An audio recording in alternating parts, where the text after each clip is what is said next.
Hello, my name is Aaron, and welcome back to the Retro Gaming Collective.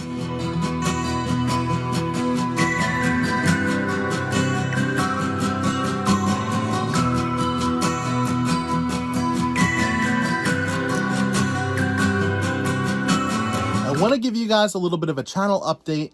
I want to talk about my Boston trip, which is actually now changed to a different location. I'll get into that, and then I also want to show you some of my more recent pickups, as well as some of my most notable sales as of late, and just kind of give you a general channel update, show you where I'm at fund-wise going into this trip.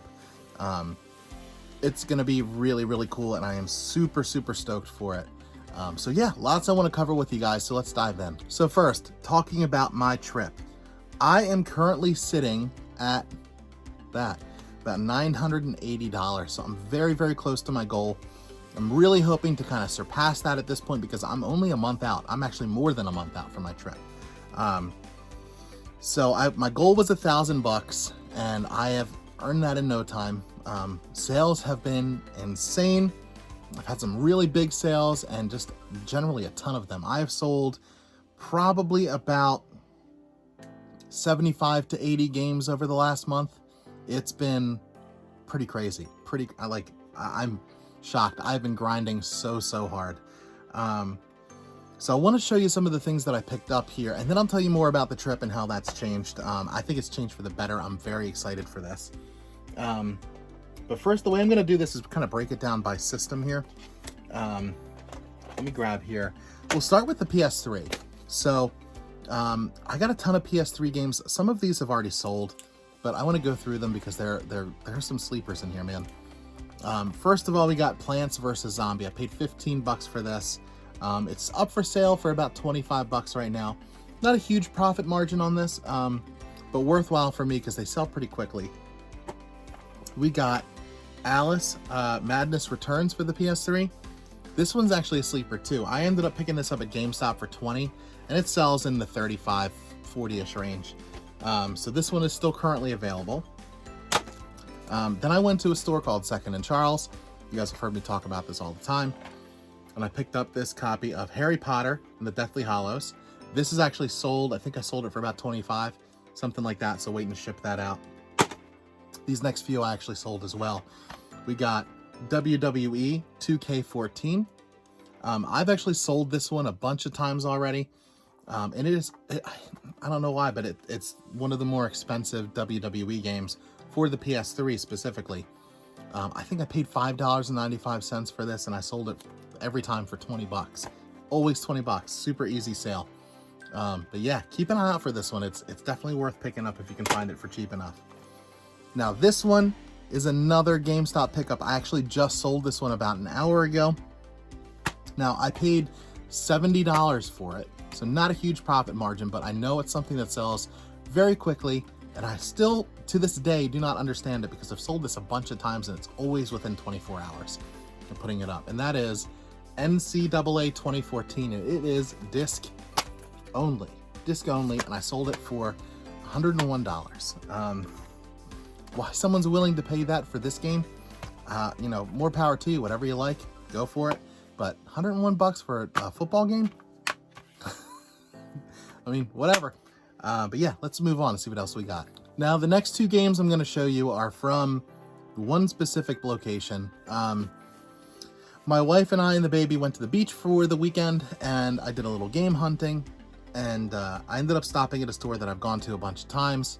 Yesterday's Fun. It's right near our beach house. And I actually found a couple of pretty decent games in there. I ended up paying $55 total for this, which I think is a really good deal. I ended up picking up for $3.75 for the PlayStation 2, the original SmackDown vs. Raw, and it is complete. It looks great. The disc is perfect, and this sells in about $22, something like that. So for $3.75, how could I say no? And then finally, I took a little bit of a gamble on this one, and I picked up Metroid Prime 2 Echoes.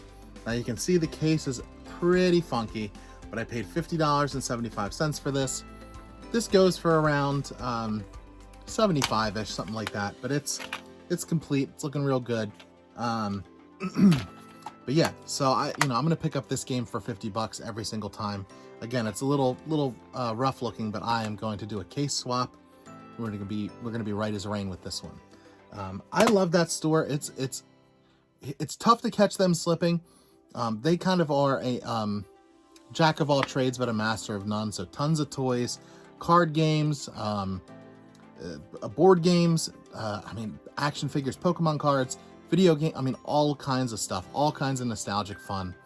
Of course, I always kind of go digging for either the Star Wars toys or the video games. But sometimes I'm surprised by the other things that interest me in there.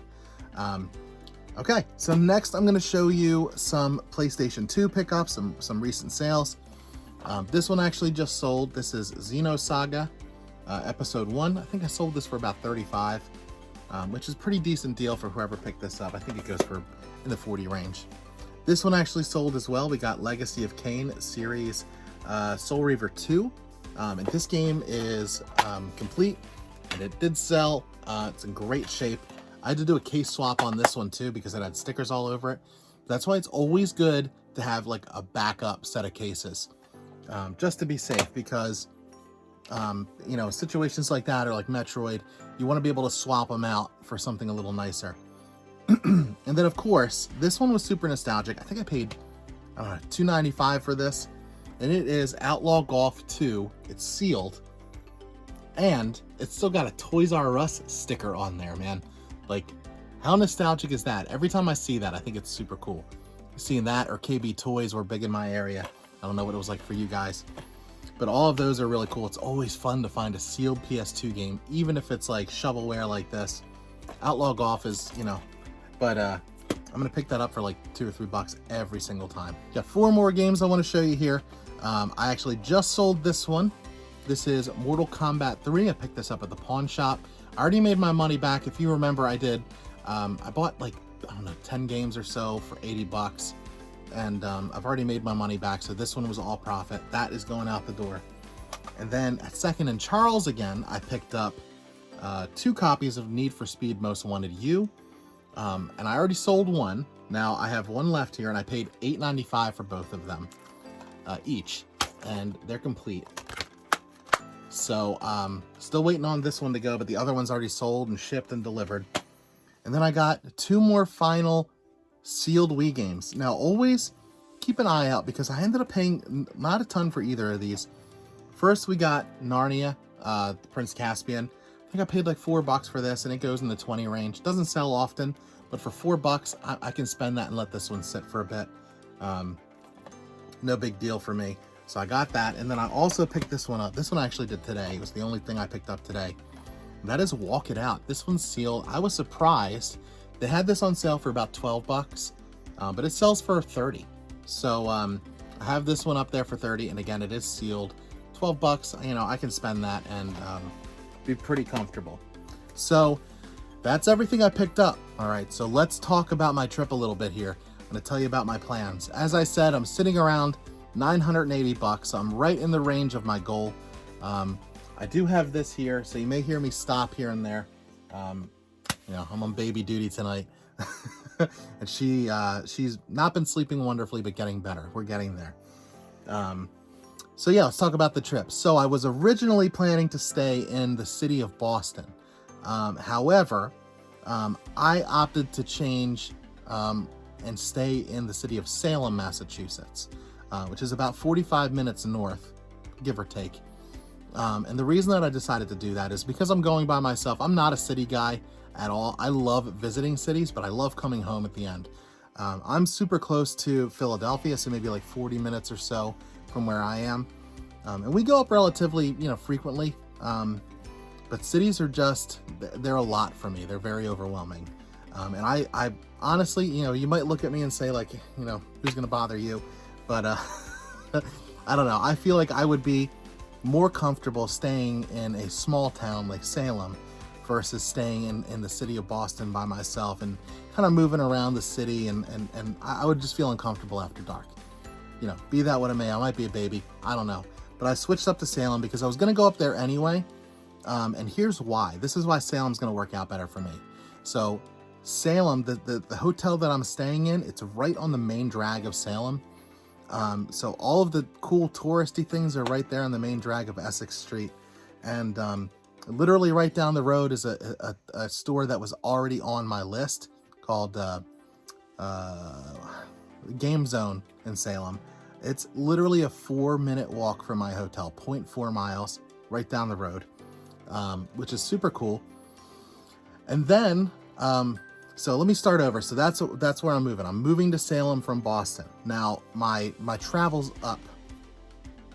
Now, again, I'm in Delaware, so I'm going to have to end up going through New York City, through Connecticut, and then up the east coast of Boston, essentially, or Massachusetts.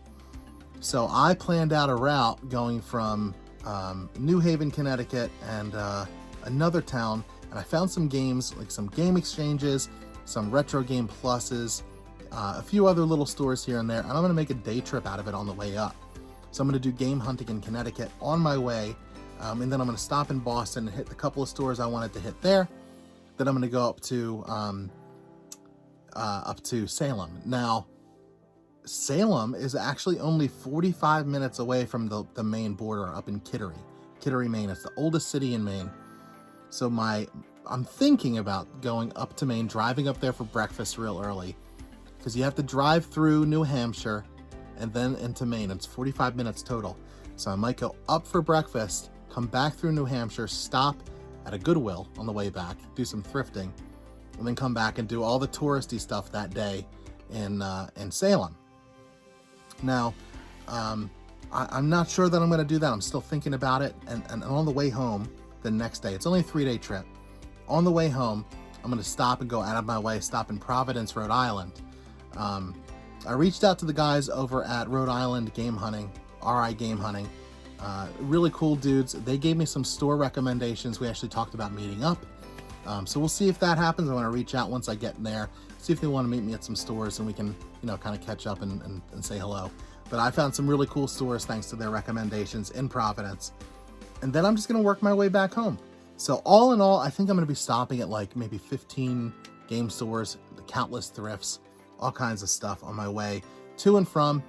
And then I'm going to get to enjoy some of the touristy stuff in Salem while I'm up there. But yeah, so it's really looking good. I'm really, really happy with how the game fund is shaping up. So I'm going to be able to go up and buy a bunch of things. I'm really looking for a new Xbox. Mine actually crapped out on me. So I'm hoping for an Xbox One X while I'm up there maybe. But we'll see. Until then, guys, I'm going to keep updating you, showing you where we're at. I'm really excited to get the ball rolling on this. So we're about a month away. But thank you so much for tuning in over and over again and listening to me talk about my vacation. Well, I guess you could call it my first business trip, right? Because I've never done this before. But if you have any questions, you can follow me here. You can like, comment, and subscribe. You can follow me in Instagram and TikTok. I'm at the Retro Gaming Collective there. I'm also the Retro Gaming Collective on eBay if you feel like supporting the channel in that way. Totally cool with me. You don't have to, but it's there if you want it. But yeah, I love to talk video games, so please reach out and let's talk. But until next time, guys, happy hunting.